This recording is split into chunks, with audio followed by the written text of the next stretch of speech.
আসসালামু আলাইকুম দর্শক, প্রতিদিন একই ধরনের নাস্তা তৈরি না করে মাঝে মধ্যে কিন্তু একটু ভিন্নভাবে নাস্তা তৈরি করে নিতে পারেন। আজকে ব্রেড দিয়ে তেমনই একটি সহজ নাস্তার রেসিপি শেয়ার করব। তৈরি করে দেখাবো ব্রেড টোস্ট। ব্রেড টোস্ট আমরা এক একজনে এক একভাবে তৈরি করে থাকি। তো আমি ব্রেড টোস্ট তৈরি করার জন্য আজকে 2 স্লাইস ব্রেড নিয়েছি, মাঝখান বরাবর কেটে আরও একবার মাঝখান বরাবর কেটে নিব। এতে করে একটা ব্রেড দিয়ে কিন্তু 4টি করে টোস্ট তৈরি হয়ে যাবে। এইবারে এই ব্রেড টোস্ট তৈরি করার জন্য আমি একটি ব্যাটার তৈরি করে নিব, আর ব্যাটারটা আমি তৈরি করব ডিম দিয়ে।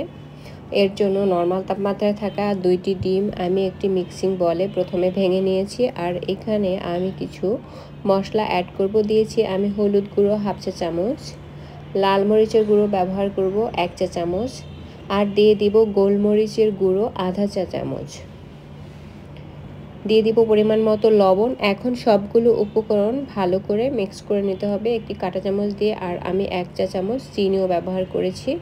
এবারে ভালো করে মিশিয়ে নিব। এমনভাবে মেশাতে হবে যাতে ডিমের সাথে মশলাগুলো ভালো করে একদম মিশে যায়, এমন করে মেশাতে হবে।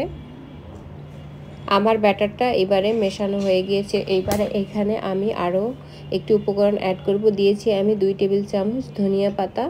এবারে ধনিয়া পাতার সাথেও ডিমের মিশ্রণটাকে ভালো করে মিশিয়ে নিতে হবে। এইবারে টোস্ট তৈরি করার জন্য কিন্তু আমার ডিমের মিশ্রণটা একদম রেডি হয়ে গিয়েছে। এখন যে প্যানে আজকের ব্রেড টোস্টগুলো তৈরি করে নিব, সেই প্যানটাকে ভালো করে গরম করে নিয়ে আমি এখানে রান্নার রেগুলার তেল দিয়ে দিব। এইবারে ডিমের যে ব্যাটারটা তৈরি করে নিয়েছিলাম সেইখানে ব্রেডগুলোকে ডুবিয়ে তারপরে আমি তেলের মধ্যে দিয়ে এগুলোকে ভেজে নিব। পর্যায়ক্রমে সবগুলো ব্রেডই আমি ব্যাটারের মধ্যে ডুবিয়ে তারপরে তেলের মধ্যে দিয়ে উল্টে পাল্টে ভেজে নিব।